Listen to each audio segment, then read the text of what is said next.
Hey everybody, welcome back to The Word on the Street is with Gabby and Michael, and most importantly, Happy New Year. Happy New Year and happy holidays. This is our first episode of 2021. We are super excited to be back.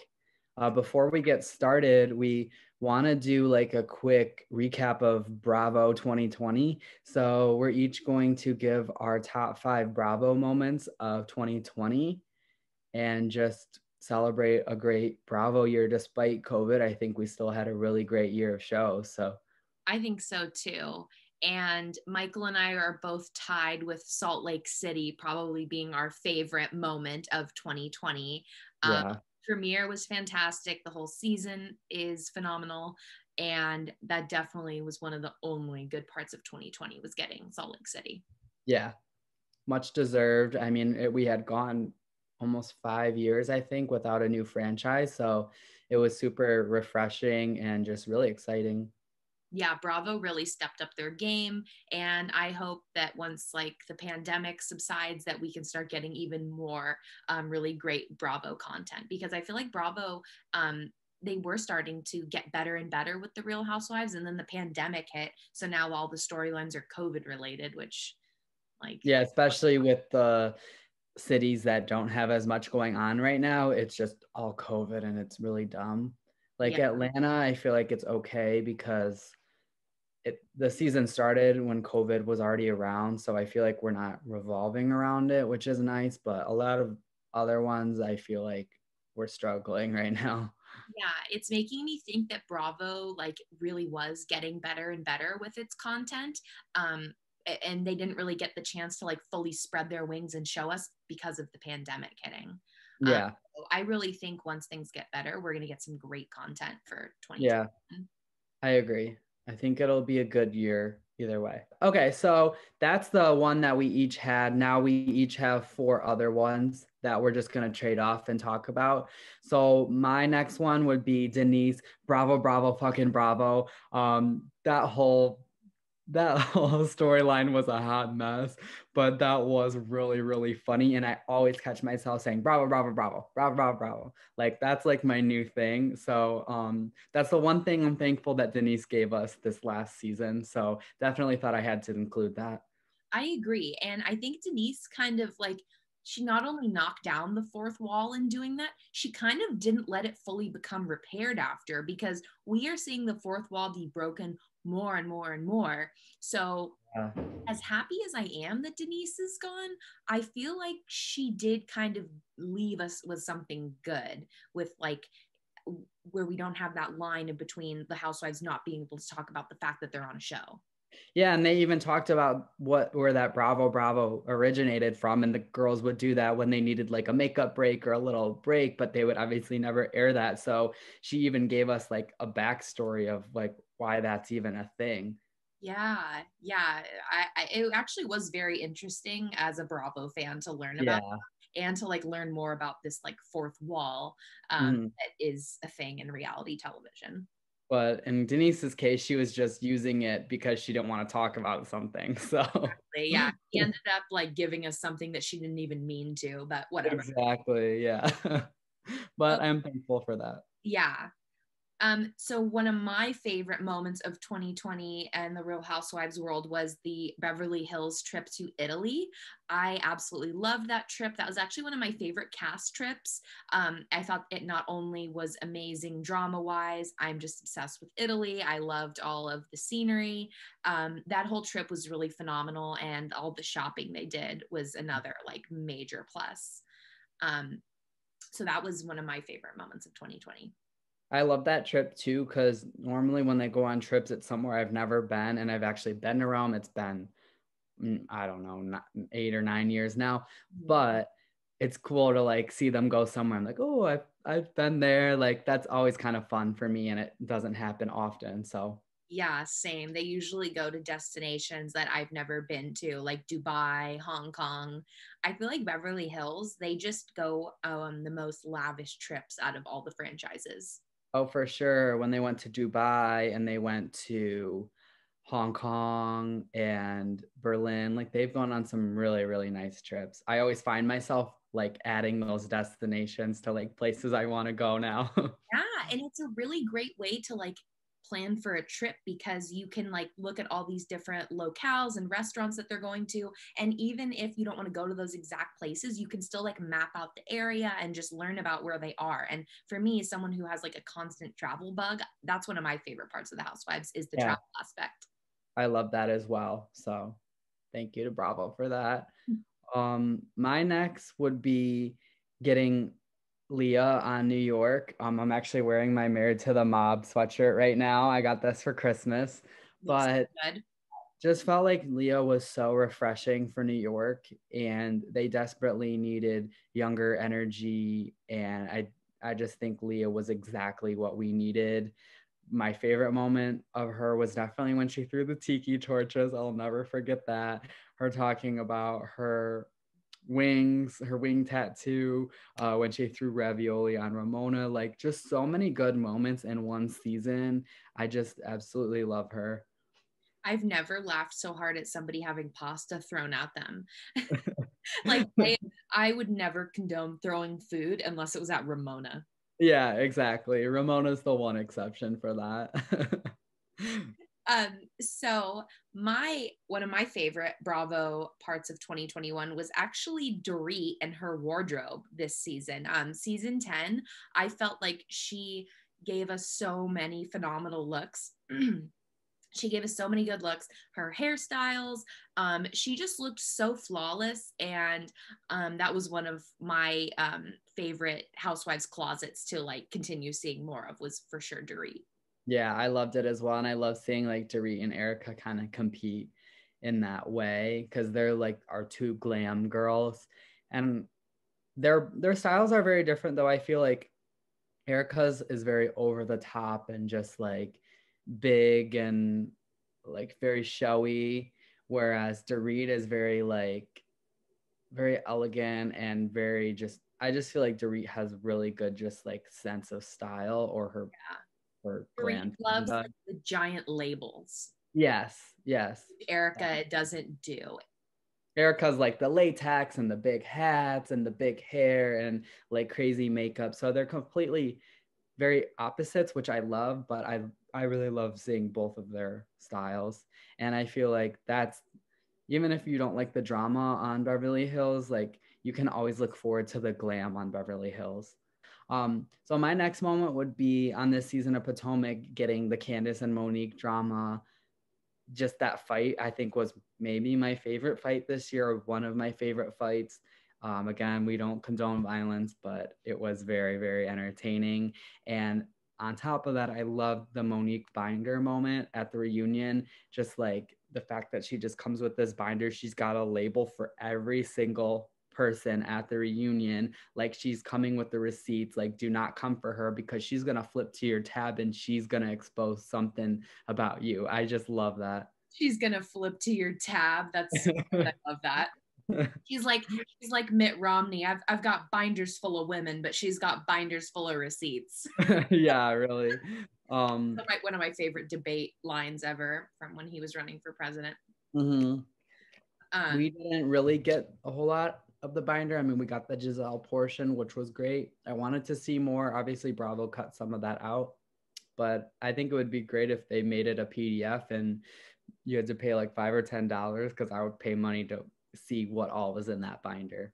yeah, and even though I haven't seen the Potomac season 5 reunion, I know all about it. I Yeah. saw Robin's hair, like what the hell Yeah. was going on there. I saw everyone was wearing yellow. I saw Ashley and her adorable baby bump. So like Yeah. I know all about the reunion, but I'm still holding out until I am caught up Yeah. on season 5. And I'm so excited for you to be caught up.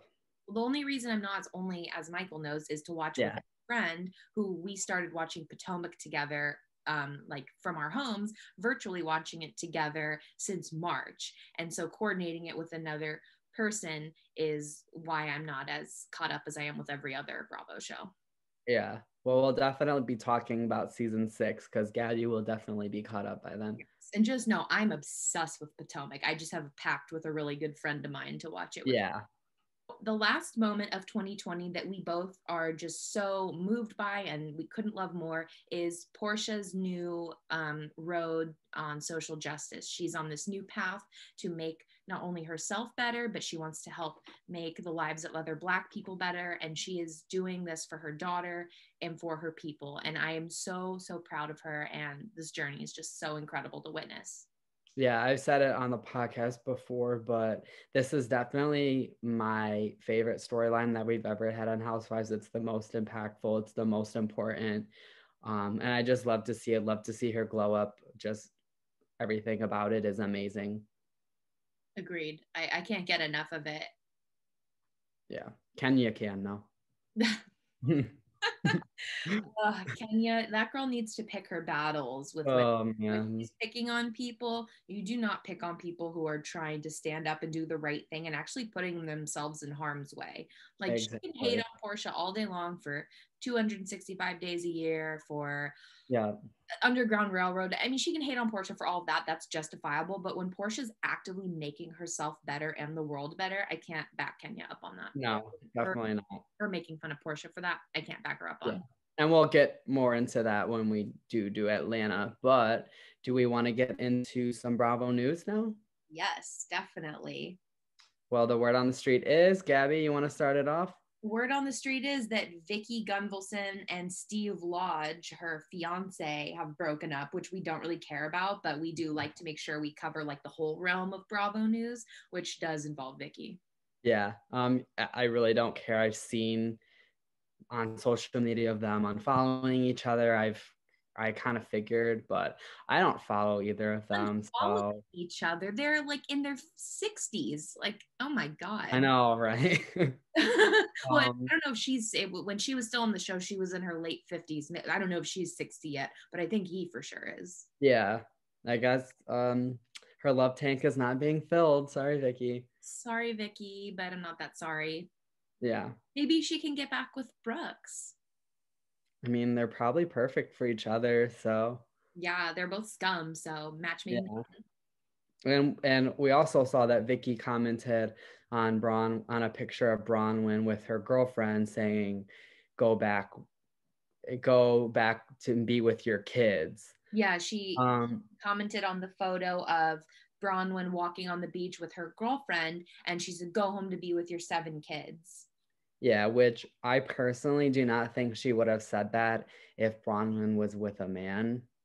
That's my personal opinion. And even so, like, why does she care? I think you're totally right. Vicki has shown time and time again that she's a homophobe. So I think her seeing Bronwyn walking on the beach with a woman, she just wanted to say something nasty. For sure. She just took the chance to like go after Bronwyn. Yeah, definitely. And speaking on Bronwyn, her and her husband Sean did like a 3-hour live on Instagram just answering questions for fans. Like Bronwyn said that she would be heartbroken if Sean ever moves on. And this is after she has said she has never been attracted to men and she's in a relationship with a woman. So I feel like that's really unfair to Sean. Yeah, I mean, you can't, have your husband and then have a girlfriend and then expect him not to. I mean, I love Bronwyn and I support her, but I don't obviously support everything she does. But I just think compared to the OC girls, she's like the best that we got right now. So completely, yeah. But I really like Sean. I think he's I do too. The bad giant necklaces aside, the tribal immunity necklaces. Yeah, I actually just rewatched season 14 and he's wonderful. I could see him just like being really, really fun to have as a dad. And I feel bad for him that things haven't worked out for him and Bronwyn because like he's married for her for 20 years with 7 kids. And then to hear your wife say, I've never been attracted to men, but I'll be heartbroken if you move on. Like, come on, girl. Yeah, that's got to be tough. I think she needs to let him go and be happy because he deserves it. So yeah. And I wish the best for him. And he's cute. I think he has no problem dating. He's got those blue eyes. He's got a lovely personality. Yeah. So I think women will want to date him, no problem. Oh, for sure. Or men. or men. I'm Yeah. well, no, I'm just kidding. And so another couple we are going to report on is Meredith and Seth Marks. Meredith from Salt Lake City. Her and Seth have reported on their Instagram that they are, excuse me, Meredith and Seth have now said on Instagram that they are back together. I'm happy that they are. Were you surprised? Not really. I I mean, I feel like we're gonna see it play out more this season. I'm a little skeptical because of the tea that we're getting from Jen, but I'm happy for them regardless. So Yeah, I not to be a pessimist, but I don't think their reconciliation will last. They've yeah, been separated many times before. So I'm like, oh, so what's the difference this time? I don't think it's gonna last. yeah, that's Meredith true. doesn't seem like she's in love with him anymore. It seems like he's madly in love with her, and he never has wanted to separate ever. I think it's always been Meredith initiating it. Yeah, I think so too. And I think obviously they've been together for so long that I think she might have a hard time letting go, but I don't necessarily think that she's in love with him. I don't either, which sucks because I think Seth is a sweet guy and I think he's cute. Yeah, I agree. I He's, I completely think agree. him and Sharif are the cutest of the Salt Lake City Yeah, twins. I've said the same thing too. I think they're the best. Yeah, Sharif, like, not only is really handsome, like face wise, but also his personality is really I love attractive. Suri's personality. He's so like perfect for Jen completely. Oh my gosh, they kill me. Well, our final piece of news, if we have any Ladies of London fans, obviously that's not still airing, but Caroline Stanbury did recently get engaged, so we are super Her happy for her. gorgeous Spanish boyfriend. Oh my gosh. Yeah. If you follow them on Instagram, they are so freaking cute. And they live in Dubai. Like, maybe we should get like a Real Housewives of Dubai and get Caroline on there because I would love to see her on Housewives. Oh my God, she's made for television. Like, I need Caroline Stanbury back on my screen, like whether Yeah. it's Housewives, any type of Bravo show, even her own show. Like, Yeah, she actually can stand alone in her own show. for There's not sure. many reality stars that I can say that about. Because even Bethany, I don't think can hold her own show. Caroline Mhm. Stanbury can. Yeah, I completely agree. Like I've been watching Ladies of London and I hate to say I've actually been struggling getting through it because I feel like Caroline is the only one on the level that I want to watch them. Like the other girls are just so below her. I love watching her, but then the other girls I'm like whatever. So, Yeah, she's the only reason I think that's worth watching Ladies of London. And I yeah. think that show could have been immensely better if they had reunions. Yeah, yeah. And we got some like other housewives that weren't or not they're not housewives but other women that were like more like dramatic like on her level like more of housewives type because I like that kind of drama so I do too. And I've seen in the past that Dorinda is friends with Caroline. They've been out to dinner before in the city in New York. And so she's she, got connections to Beverly Hills too. yeah. Oh, who's she connected to in Beverly Hills? I'm not sure but I've heard rumors of her like going on perhaps going on Beverly Hills plenty of times so Please, please. yeah Oh, I would love her on Beverly Hills. She'd be she our would new be queen. good. She'd She be our would be new queen. good. No questions asked. It would be amazing. Oh gosh, we just need to post on our Instagram all the time about this and bug Bravo. Yeah, seriously. Okay, so season 5 of Dallas has kicked off. We actually got to watch it early because Bravo gave us a little special gift. And the only really difference with Dallas right now is we lost Leanne, which rightfully so, and we got our new girl Tiffany. I don't know what should we start off with. Let's just start maybe in order of the episode. So we kind of started off with Cameron and her dog trainer. Oh my Uh, gosh, for a premiere episode, we spent that much time on Cameron and her dog trainer and her husband being really annoying about the whole thing. yeah. That makes me extremely concerned for this season. The only reason I was kind of okay with it because I was kind of attracted to the dog trainer. Right? I know, at least he was hot. Yeah, exactly. But yeah, it was like kind of odd. I don't know why. I mean, like I'm getting a dog soon and I'm not like gonna have like a even close to that amount of a schedule, or like the puppy treadmill. It was kind of funny, and it was very like Cameron, but it was a lot. Not for a premiere episode to spend that much time on it. Like, it was a chunk of the episode. Like, I was bored. I was like, oh my God, I don't care. Yeah, I didn't need that much of it. I mean, Fancy is cute, but she doesn't seem like she's very well behaved even after going through all this puppy training. I'm sure they spent probably like $5,000 or $6,000 on her too. So Gosh. Yeah, knowing Cameron. Yeah, and then she lost her dog Louie recently, her little Yeah, Yorkie. just super sad. And the way he died was really sad too. Like she wasn't even there. I can't Also, even she had an imagine. autopsy done on her dog. Like, did she just like not trust court? Like, I would not get an autopsy done on a dog unless Yeah, a really unusual circumstance. I guess she really, really needed that closure because I don't know. I mean, I would have just said, okay, it was their time. I mean, how he was what, like 15 or 16? I don't remember. He was older though, so yeah, the whole thing with Cameron. I do like her as a housewife, but I don't like her husband. I think he's annoying and not. Yeah, I agree. Well, I was also really happy to see, like, I think this is unpopular, but I love Brandy's daughter, Brooklyn, the bratty one. I love her. So I was just happy to see her again. I think her like little remarks are so funny. I die every time she's on the screen. I think that's really unpopular, but Yeah, I don't hear anyone talk about Brooklyn except you. Like, I don't think anyone dislikes her, but no one talks about her. I love her so much, and I think I'm the only one. It's so random. It's because you love Melania so much, and she gives Melania vibes. Yeah, she has Melania vibes for sure. I feel like we don't like give Brooklyn the respect she deserves, but I'm gonna like start talking about her more so we can spread the word. I think she's funny too. Yeah, her little like I don't know, everything she says to her mom is so funny. My gosh, I don't know. She's really bratty, but it's funny to me. She's not grounded 24/7. Oh my God, I know.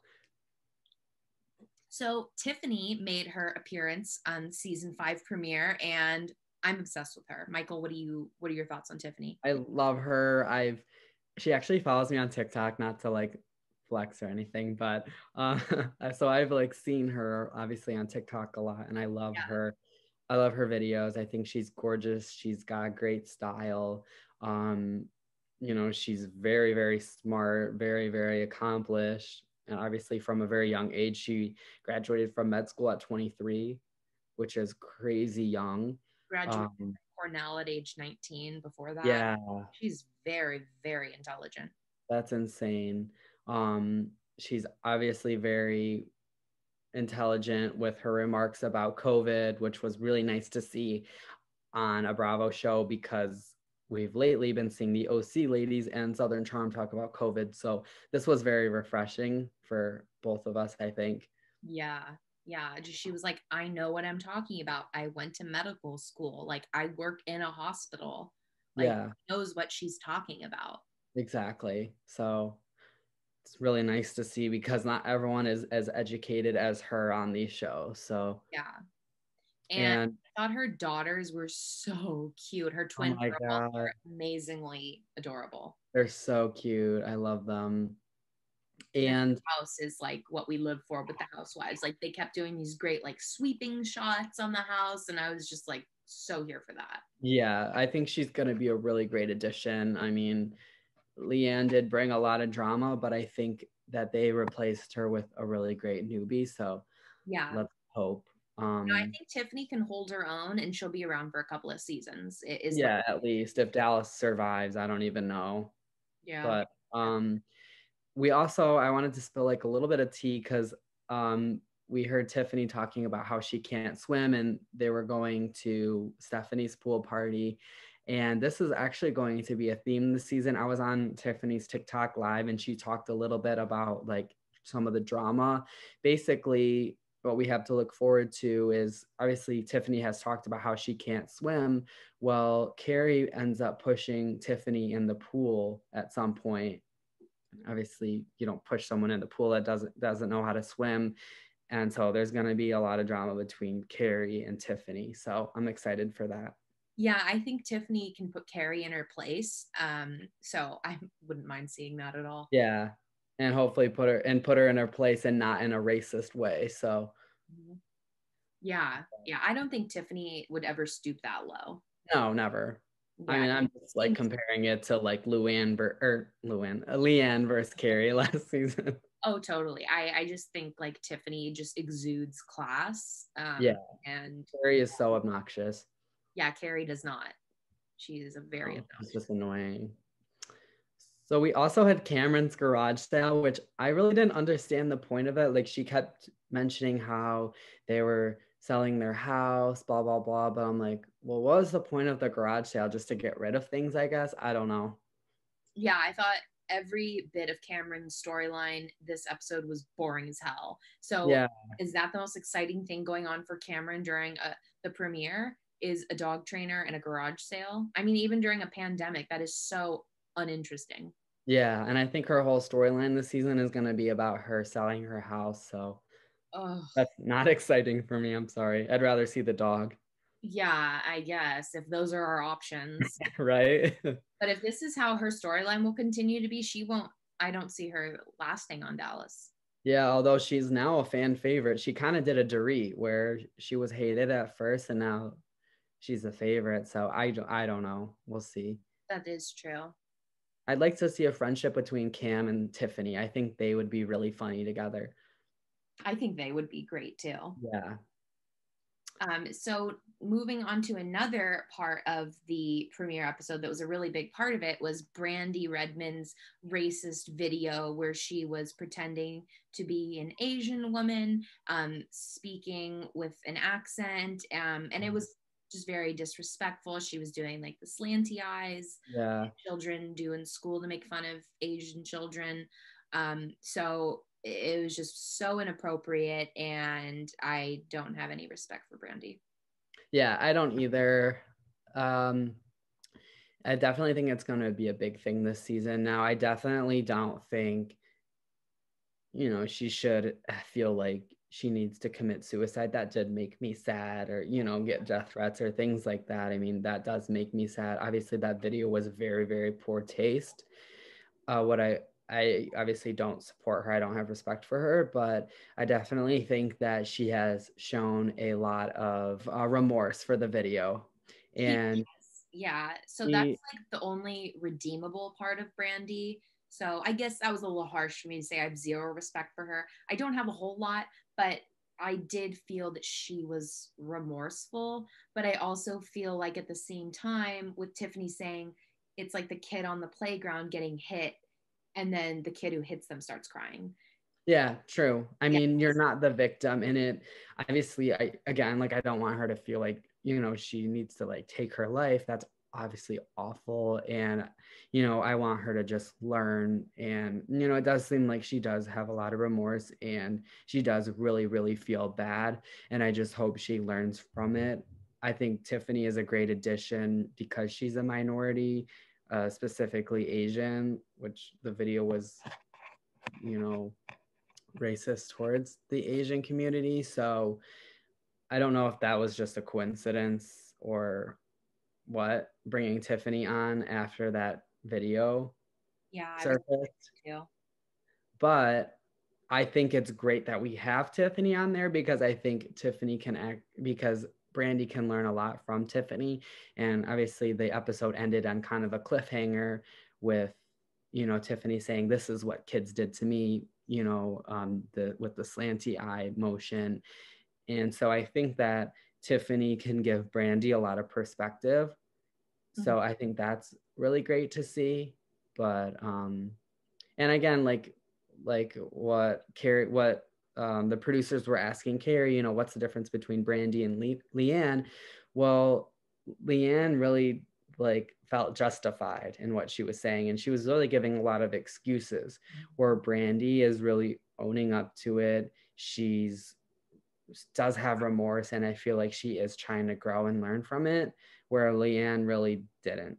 Yeah, she only said sorry because people were like pissed, and it didn't even seem like there was any like wholeheartedness behind Leanne's apology. No. Um, Brandy does seem extremely remorseful, and I don't think she'll do it again. And I think that's why Carrie has been able to forgive her, because Carrie feels like we just said, Leanne showed no remorse and that it came from a really like vicious place, but she doesn't feel that way with Brandy. And I agree with her on that. Yeah, I agree with that as well. Even Angie was yelling at Leanne at the reunion because she was just not getting it at all. And I feel like with Brandy, it really didn't need to get to that point. So I will give Brandy that at least. Totally. But that's about it. I feel like for Yeah, your episode, it was pretty bland. yeah, I agree. It was not all that great for a premiere. I mean, obviously, we're still gonna watch, but Yeah, yeah, I don't know. Salt Lake City has raised the bar so high for premieres now. Oh my God, I know. So I kind Even of was thinking about that the whole time. I was like, wait, the amount of time that we saw Cam's dog getting trained, Whitney's vow renewal wasn't even that long. it was like a quarter of that amount of time because there was so much in that premiere, and even that premiere, I feel like has been detrimental to Salt Lake City because we expect every episode to be that good, and of course they can't all be that good, but it was even like detrimental to the own city itself. Totally. So, I think that's it for Dallas. Should we head to OC now? yeah, let's get into OC now. So now we're going to cover the last two episodes of The Real Housewives of Orange County. We learned that Elizabeth was part of a religious cult, and she was Pentecostal, actually, which is what Mary's church is, or that's the religion Mary practices.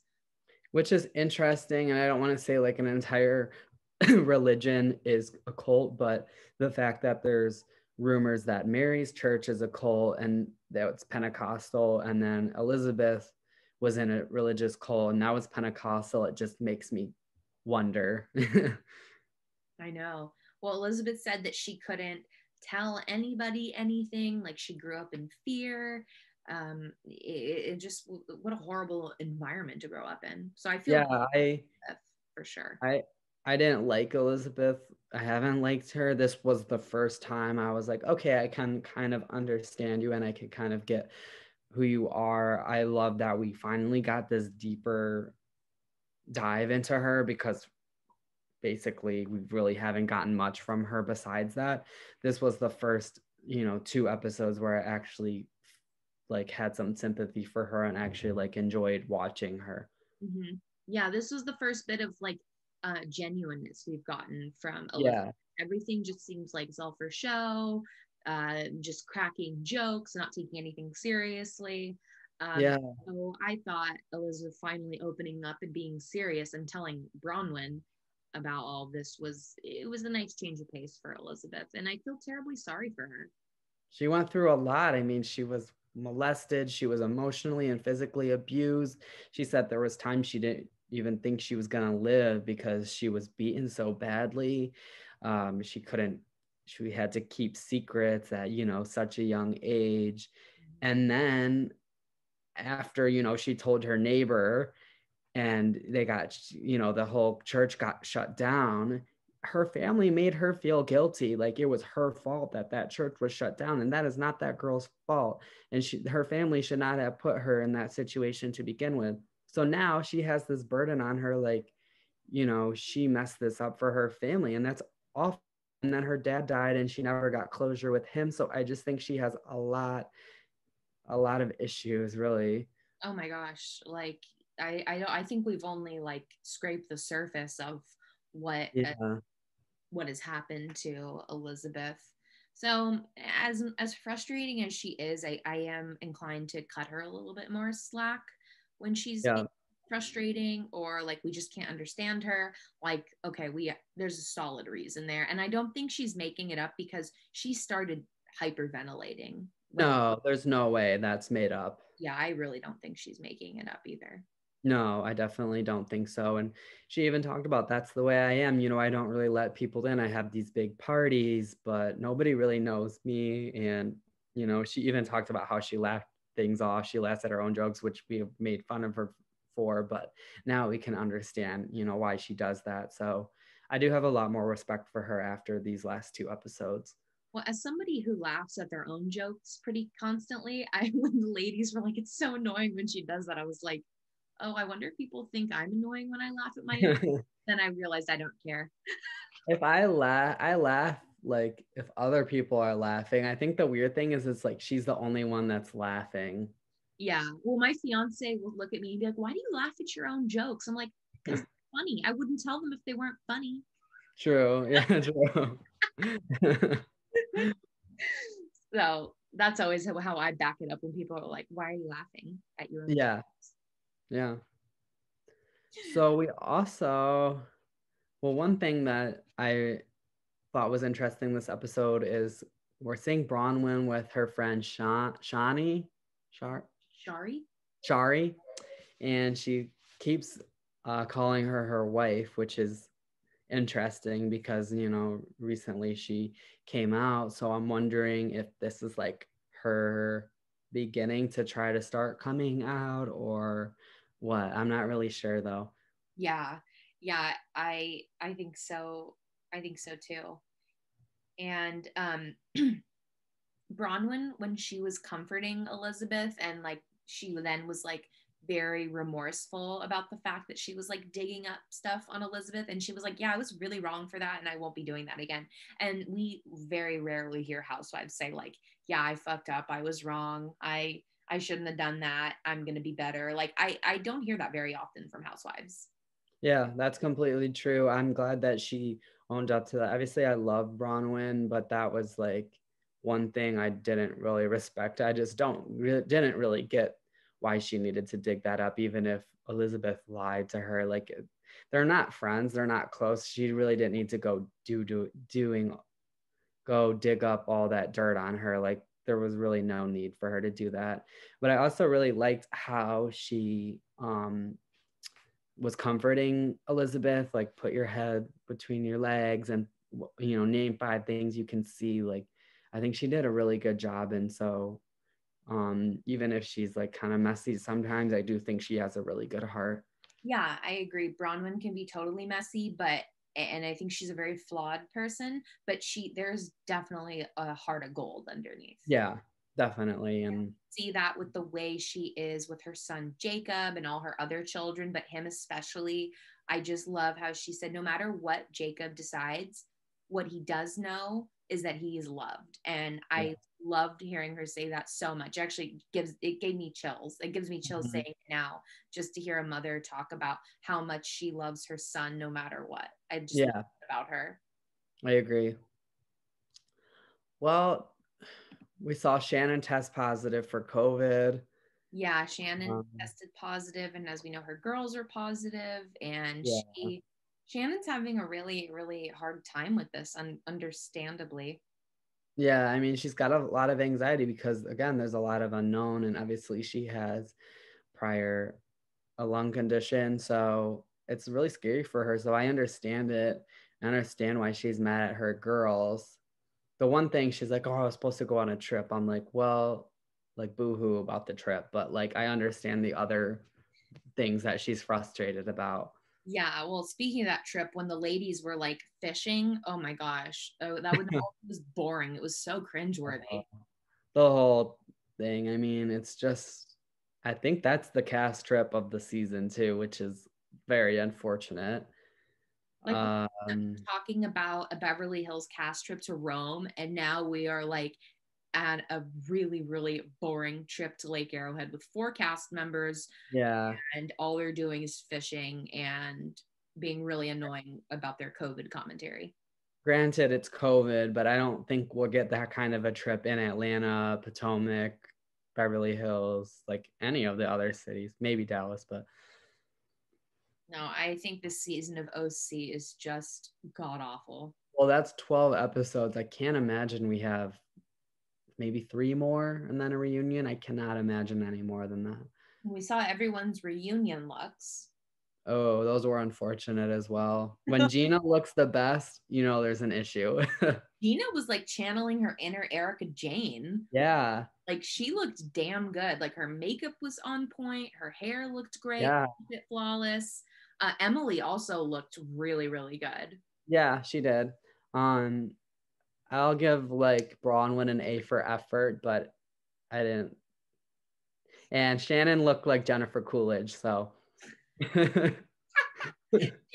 I Really did. did. My first thought with that dress and the hairstyle was like she was from the Jetsons cartoon. Yeah. That made me Thought think about that too. And then, but yeah, she totally, just not Shannon's best look. And the No. dress was really unfortunate too. Yeah. But that's not a surprise. Elizabeth is probably the worst dressed cast. Oh my God, that was awful. I like, what was that? I really don't know. Elizabeth dresses terribly, like especially in that first episode where she's wearing that knockoff Chanel shirt that's completely unbuttoned, like with Yeah, no underneath. somebody else wore that shirt. Was it Dorit? Yeah, but Dorit wore it way better, and I doubt it Well, was. obviously, yeah. There's no comparison. And it wasn't a phony. One of the Instagrams confirmed that Elizabeth bought that at like a flea market. It was not authentic Chanel. Yeah. Dorit would never.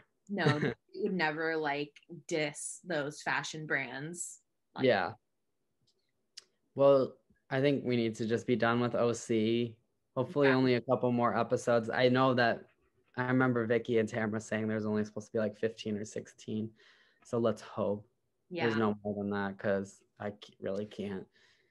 And well, to finish off OC before we move into Salt Lake City, the episode finished with Kelly saying that her trip to Napa needs to be canceled, and that it's killing her vibes, that she may have been exposed to somebody with COVID, and that's why she can't go on her trip anymore.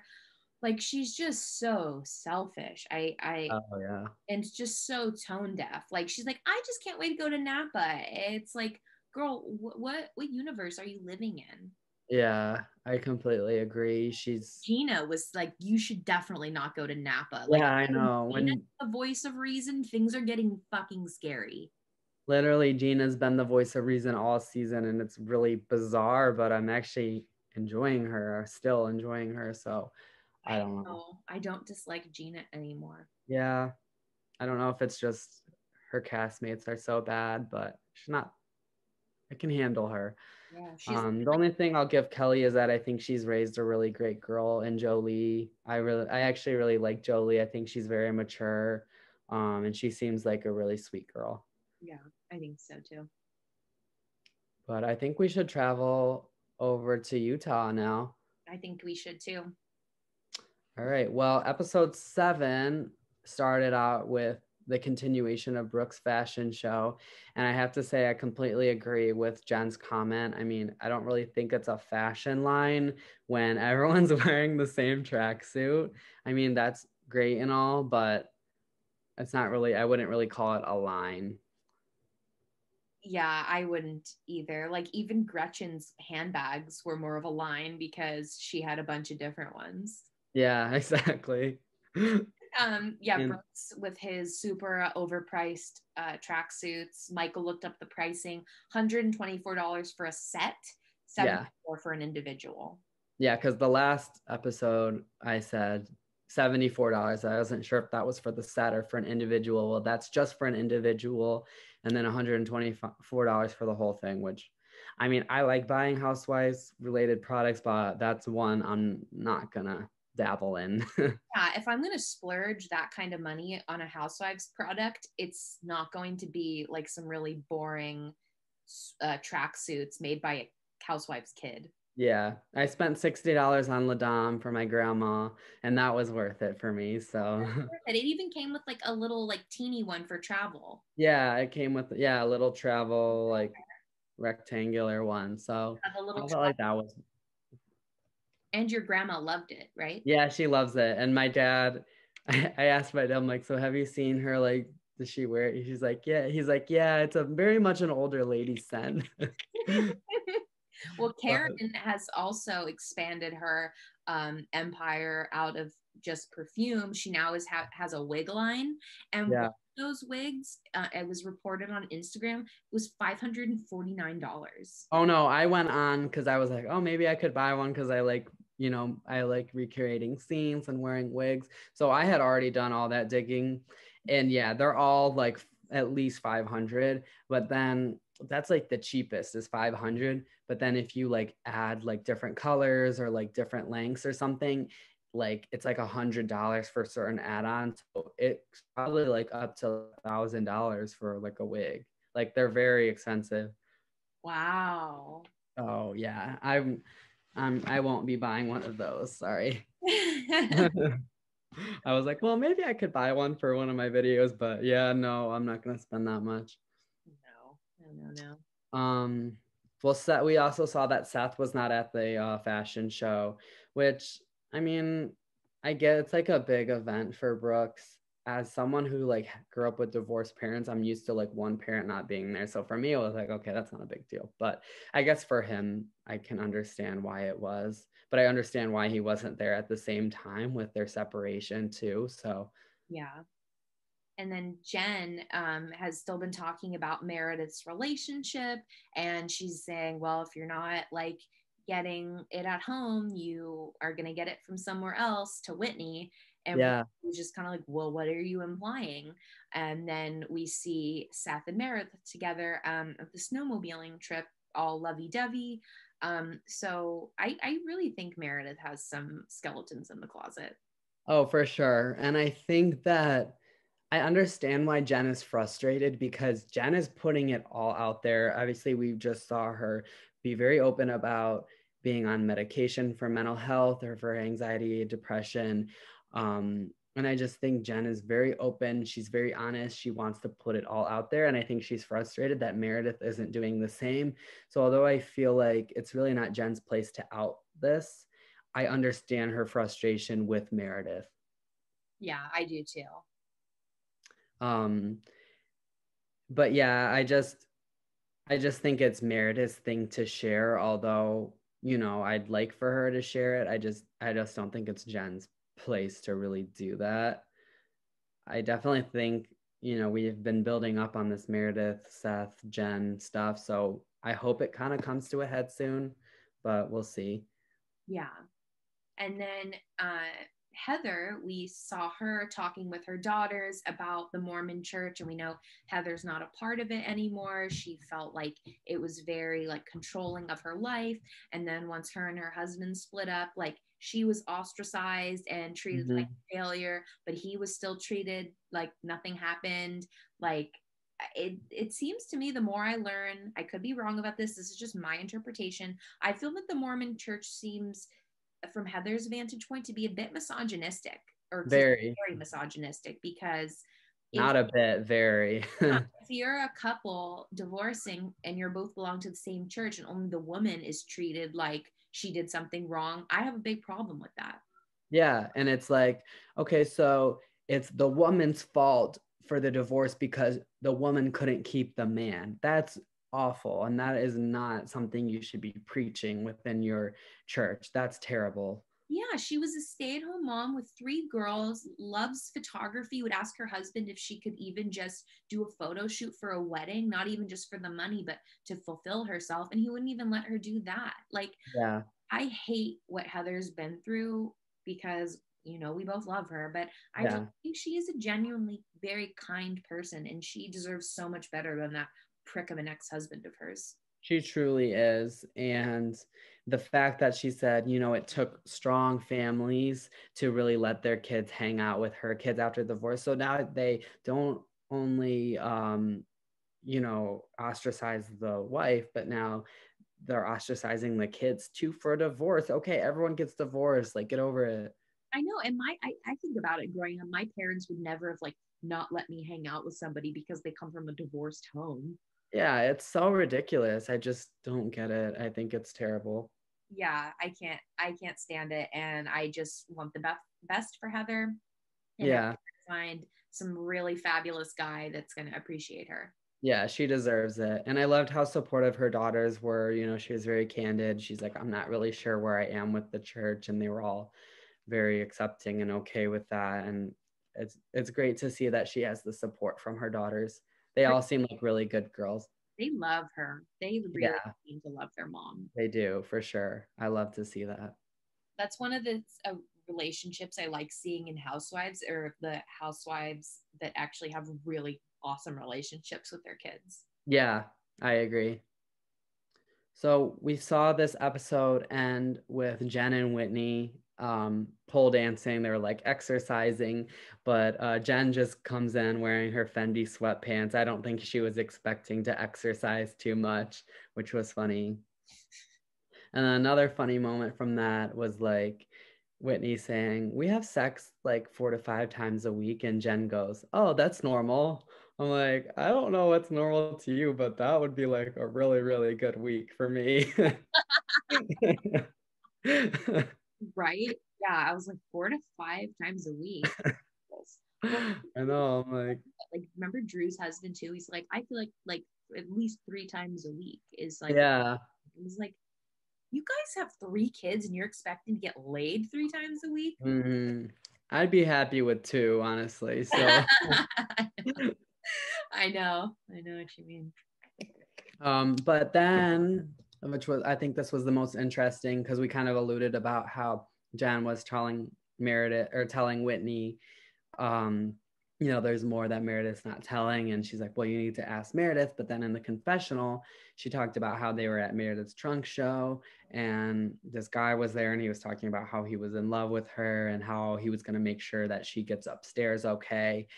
I definitely believe what Jen is saying. I don't think she'd make that up. And she's obviously frustrated with Meredith because she's not telling the truth. So, yeah, I definitely think, like you said, there's some skeletons in Meredith's closet for sure. Yeah, I think in the times that her and Seth have been separated, that she's definitely started seeing other people because she doesn't want to be in the relationship anymore. And I think Seth doesn't ever see anyone else because he just wants to keep being with Meredith. Yeah. And then I just feel like she should either cut Seth loose permanently or like just move on with her life, or just stay with Seth indefinitely. Yeah. And then like we saw before, there was that whole drama because she wouldn't let Seth see her phone. So I definitely think, I mean, if they're separate, I guess it's not technically cheating, but I definitely think she's been with someone else.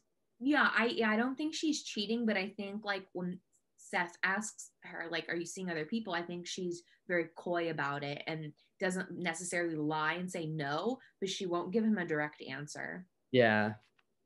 So I think that part of Meredith is a little shady, but granted, I don't have 3 kids. I haven't been separated from my husband many times. I'm sure it's a very difficult situation. Yeah, I think it's tough. And it's all on national television now. So that's an added layer. So yeah, I'm not going to be like hard on her, but I definitely think there's more than she's like giving off.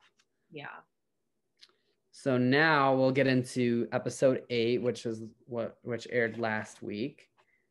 Yeah, we started off the episode with Lisa and her husband talking about like their businesses and how is she ever going to slow down, and then like Lisa then compared herself to Warren Buffett. She goes, Warren Buffett can stop like buying companies and growing them, and I was like, Lisa, you are not Warren Buffett. I'm sorry, you're not. You're a very successful businesswoman.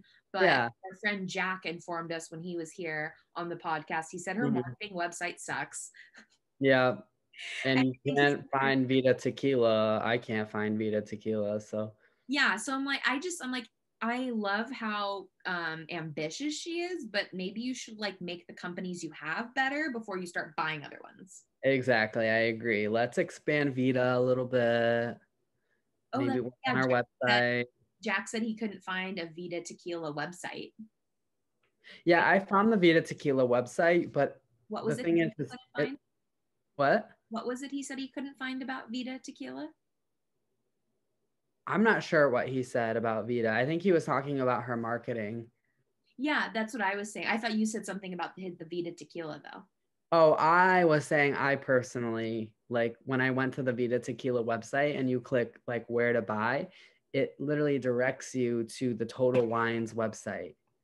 Oh. Oh, it's just really confusing. And then it's like, it doesn't even take you to the Vita Tequila section of Total Wines. It takes you just to the Total Wines, and then you have to search Vita Tequila. So it's really hard, like, to navigate, like trying to find where you would even buy that. Yikes, that's really not very good marketing for a liquor company. It's really, really bad. So yeah, that just proves my point that I think she should work on her businesses before she starts like buying other ones when she feels like she already doesn't have enough time for stuff. Yeah. Yep. I totally agree. So we saw everyone hanging out at the Shaw's place. Sharif is in town, which we don't see very much. So after they were snowmobiling for the day, everyone headed to the Shaw Chalet, and Sharif was asking Lisa and her husband about how it works for them being Mormon, drinking alcohol. And as we know, Sharif he practices Islam, so he doesn't drink alcohol. And so he was kind of curious about that aspect of their religion. And Lisa and her husband did look a little like stumped to answer, which was funny, but I would think that would be an obvious, like, they would have that answer ready, being Mormons who own an alcohol company. Yeah. Yeah. Well, it seems like there's a lot of similarities actually between being Mormon and being Muslim. Yeah. And I thought it was funny how Jen was like, yeah, I grew up Mormon. That's not the Mormon church I grew up with. Yeah, that was a funny comment. Because I remember me knowing some Mormon kids who went to my high school, and their families were very like, they had a lot of kids. They did not drink tea, coffee, alcohol, like very, very firm on those beliefs. So they're the first like Mormon couple I've seen that kind of has their like own interpretation of what being a Mormon is. Yeah, interesting. Yeah, it does feel like they do have their own interpretation of it. And I mean, I guess if they don't drink alcohol, I guess it's okay. I don't really know, but they kind of make alcohol. They do. They drink cocktails like when they go out to dinner and stuff. Yeah, that's true. I don't know. I think they just kind of do their own thing. Lisa's very much like that. I think so too. But I just liked them showing like somebody else in the cast, like asking them about it. Yeah, I like that too. And I liked the husbands hanging out. It gave me like Jersey vibes. Yes. And Beverly Hills husbands too, when they all hang out. Yeah. It doesn't really happen on every city, but it's kind of fun when they do. I mean, I don't like it all the time, but every once in a while, it's nice. It's a treat every once in a while. Like seeing Gorga hang out with Frank Catania is like usually pretty awesome. Oh yeah, or Jen's husband too. Oh, I know. But I felt like this episode was probably the most boring episode that we've had so far. I feel like all we had was like the snowmobiling and then them hanging out at Shaw Chalet. But where was Mary? She hasn't been on really much for 2 episodes now. Like all we saw was her at the beginning of the episode telling her son to not pay for a Prada purse with her credit card. That's all we saw. Yeah. And then the episode before, all we saw really was a scene with her son again when she was asking him like why he didn't come home or something. But I know that there was some uncertainty if she was either going to be a friend or full time. So I think maybe we're kind of seeing like she was potentially only supposed to be a friend, which is why now we're not seeing that much of her. I'm not really sure. But I do like, honestly, I will say without her, the last couple have been a little bit not as exciting. So I definitely think she's necessary for the show. Yeah, Mary is proving more and more after these 2 episodes that she's part of like the wheel she's part of the cog that keeps the wheel turning. Oh, for sure. And I didn't realize how essential she was until these last 2 episodes, because it definitely was kind of like something's missing. Oh, it's Mary. I agree. Totally agree. If we don't like personally love her, but she's really good for the show. That's how I feel about like Ramona. Like she is for the show, even though I don't like her. Yeah, I think Ramona's necessary. So now we're at 8 episodes in. I think the season's only supposed to be about 12 episodes. So we're kind of winding down already, which is crazy. It feels like it just started. I guess, how are you feeling about the season as a whole right now? Aside from the last two episodes being a little bit slower than the others, but still way better than like Orange County, Yeah. I still love it. I hope this is gonna keep. I hope this is a franchise that's going to stay on the air for many seasons, and I can't get enough. Yeah. I mean, the ratings aren't as great because it's at a 10 o'clock time slot, but I think that we'll continue to see it. Um, yeah, the last two have been kind of boring. I mean, it's been a lot of like Mary and Jen and then Meredith's relationship, which I don't find all that exciting. I want to see more drama, I guess, because really the only feud is Mary and Jen. Mm-hmm. I've been saying I'd love to see like Meredith and Lisa turn on each other. I don't know if that ever happened, but I can kind of dream. I could see definitely something bubbling up and spilling over with Jen and Meredith, especially if it Yeah. goes back to Meredith that Jen's been like, yeah, she's probably Yeah. else, things are And going on. I think we're building up to that too. Yeah, And I like the drama between Lisa and Heather. I'd kind of like to see that feud more too. I would love to see that as well. That's such a like catty, not from Heather's end, but from Lisa's end to be like, oh yeah, I barely knew her, and then to like have dirt on them, like that's just so catty and petty, and just Yeah. super on brand for Lisa. Oh, for sure. Yeah, I feel like at the beginning we had so many different feuds. We had like Jen and Mary, we had Lisa and Whitney, we had Lisa and Heather, and then when those like kind of have drifted away, now we just got Jen and Mary. So I'd like to see some other tension between other cast members, but I'm enjoying it still. Definitely better than OC, Dallas, I would say. Like I definitely want to see more of them. I will say that like my one of my new favorite lines that I like to use in my real life is something that Meredith said. It was when she said to Jen, I am not engaging, I am disengaging. That's like my new favorite thing. Yeah, I love that too. I was just rewatching that the other day too. I love that. Yeah, there's been some really, really good memes that have come out of that Mhm. phrase from Meredith. And I love if I give you a Chanel necklace and you choke on it, that's your problem. And it's so good. I love it. I almost want to like I want to paint that quote or like buy that quote and have it I hang it. actually saw somewhere on Instagram where you could. I'm gonna have to reach out to Diana at Rewatching for You. Diana, Yeah, I'm sure she would.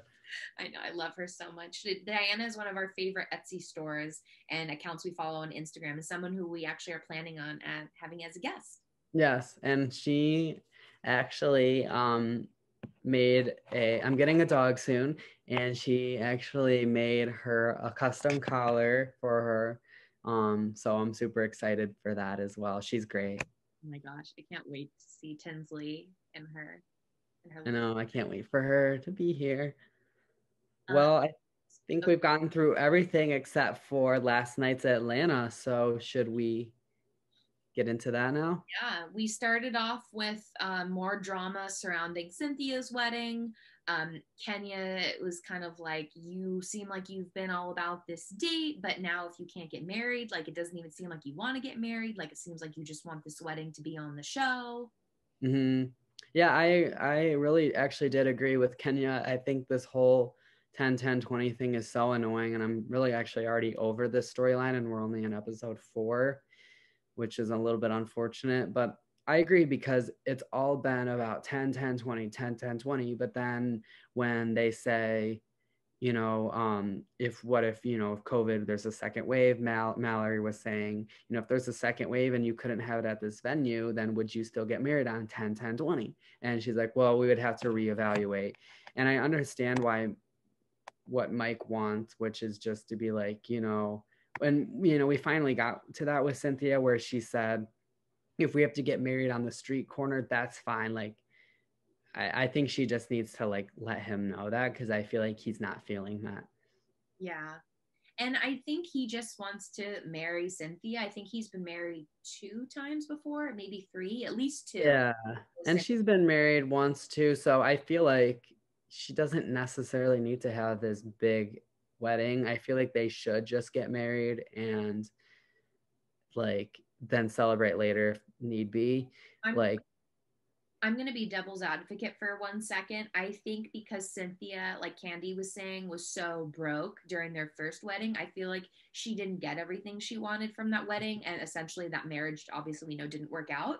So I feel like she sees this as her big second chance to like have the big wedding on TV, but this time she has the right groom, and that's now being taken from her. So I think that's the hardest pill for her to swallow, is that she has yeah, everything this time, but now COVID's in the way of it. So I think she is being selfish 100%, but as someone yeah, who had to put off my wedding due to COVID, I was supposed to get married in May. yeah, I get that Cynthia's having this struggle, but she yeah, also needs to remember we're in a pandemic. yeah. And yeah, like my sister, she was supposed to get married in September. And I can understand it more delaying it when it's your first wedding because, you know, you're hoping it's your first and your only. So you do want to like have the big thing. And so that was my sister's first and her fiance's first. Um, but yeah, I guess I get what you're saying where, you know, this could be like her real like wedding, like her real exciting wedding. So, Yeah. and we got the fourth wall broken once again. Oh, so here for that. Always love that. Yeah, Kenya was like, well, you just want a big audience and production. And then Cynthia goes, fine, I'm just going to break down the whole fourth wall. I don't want a big wedding just because I'm on a TV show, which Yeah, I don't wholeheartedly believe that. I don't, but then I know that it didn't get filmed, but Yeah. I don't know if that was a last minute decision as well. Yeah, I think if Cynthia had it her way, they would have filmed. But I think production, once there was a case reported amongst the production team of Atlanta, that they were just like, no, it's too much of a liability. Yeah, I agree. And I do think she wanted the big thing because obviously, like, I don't know how close she is with the Potomac ladies, but inviting a lot of them too makes it seem like, oh, this is going to be this big crossover event, this big episode. So I am a little bit suspicious. Giselle was there. Yeah. I think Karen Huger was there. Yeah. I know for sure Giselle was, and that would have been such a great like crossover of Giselle, Cynthia's friend, Yeah. showing up, like when we saw Shep at Brittany and Jax's wedding. Yeah. That would have been better than that too. Oh, so much better. Yeah. Or like when Bethany was on Beverly Hills or like Rena was on OC or In New York. and New York. Yeah. Yeah, Rena's Oh. Rena's been all over the house. Yeah. I heard Rena actually auditioned for the first season of Beverly Hills, but she Oh, didn't. really?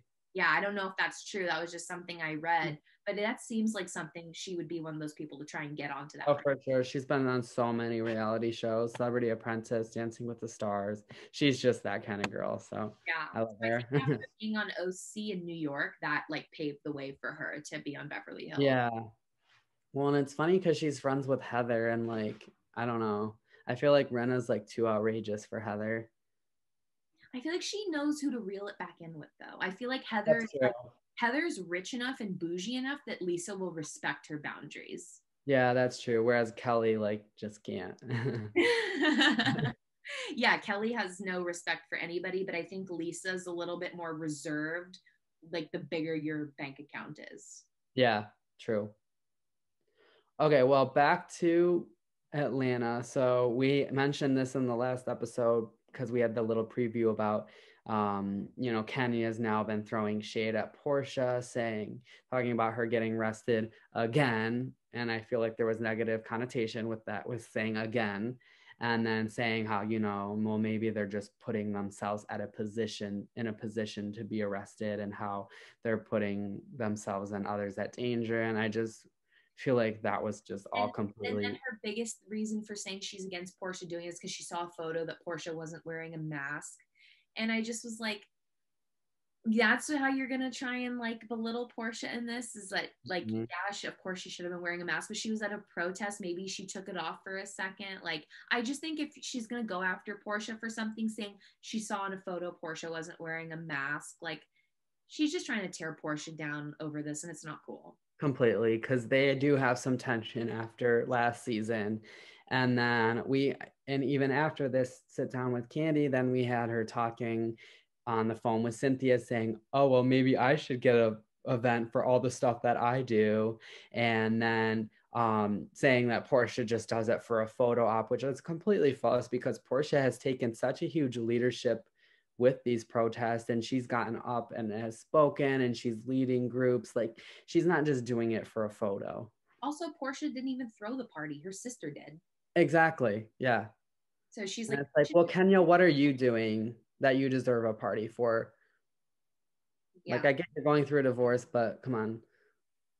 Yeah, I was really, really peeved with Kenya with the way she's been talking about Porsha. So then she still is talking about Porsha poorly, and then is like upset when Lauren, Portia's sister, uninvites her.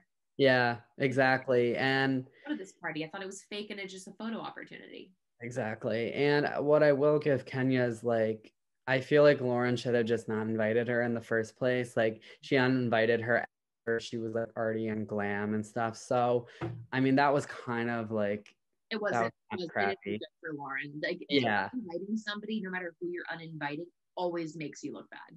Yeah. And at least do it before they're like earlier than like 2 hours before the freaking event. Yeah, yeah. But with all of Kenya's comments anyway, I feel like she probably actually would have done something or thrown shade or created drama. So I'm not saying it wasn't bad that she wasn't there. I'm just saying she probably should have given her a little bit more notice. I think so too. But I totally understand why she didn't want to risk it. And it really was a beautiful celebration of the important work that Portia's doing. Yeah. So yeah, I I agree. almost started, I think I did start crying when Porsha like saw everything and she started crying. I don't know. It just made me really happy for her. I know, and seeing PJ there. Yeah, I love PJ, love her mom, love Lauren. I just love that whole family. I do too.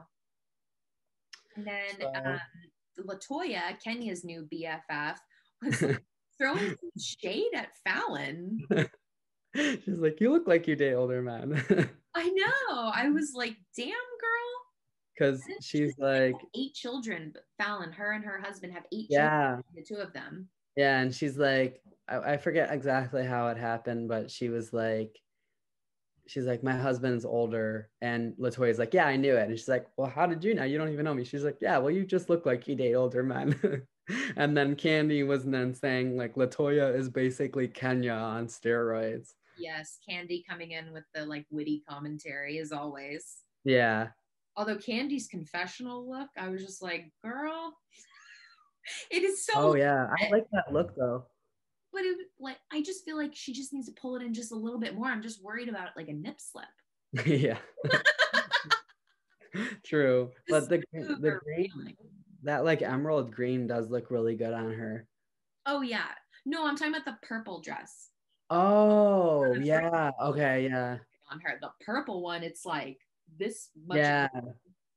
Yeah, that's true. That I just think that much boob for me personally, I think it's a little too much. Mm-hmm. Like I think Yeah. you can show a fair amount of cleavage without showing like that much boobage. And I'm not like a prude or anything. It's just like how what I think personally looks good. Yeah, Like there's like a fine line. yeah, that type of top would never look flattering on me, and I don't think Yeah. it's really flattering on anybody. Yeah. But anyway, we can go back to Well, I don't think there was much. There was Drew and Ralph relationship drama. I have to say, because she's so new and I don't really know either of them, I'm just not really that interested in it. I don't know if it's just me. yeah, it's hard to like be invested in a relationship when you've just met them and like the very beginning of the relationship is in turmoil. And I don't think Drew seems like she's the instigator. I feel like she really wants things to be better. And Ralph is just like rude to her. Like he needs his Yeah. therapist to like tell him, put your arm around your wife when she's crying. Like, I mean, I feel sorry for him. He has to be told, like, you need to comfort your wife. But I also see where Drew's coming from. Like, you need your husband to like comfort you and vice versa when like the partner is going through something hard. Yeah. So Yeah, I don't he just seems like he's emotionally available to be in a marriage. no, definitely emotionally mature. Yeah. Um I don't like him. Some of the stuff he says is really condescending in my opinion. And the Um, fact that he went to a different state for 3 days and doesn't feel like he needed to tell her that. He still is like holding on to that. Like, I don't need to tell you. It's like, you went to another state and didn't contact me for 3 days. Like, what is not like exactly. computing for him? Yeah.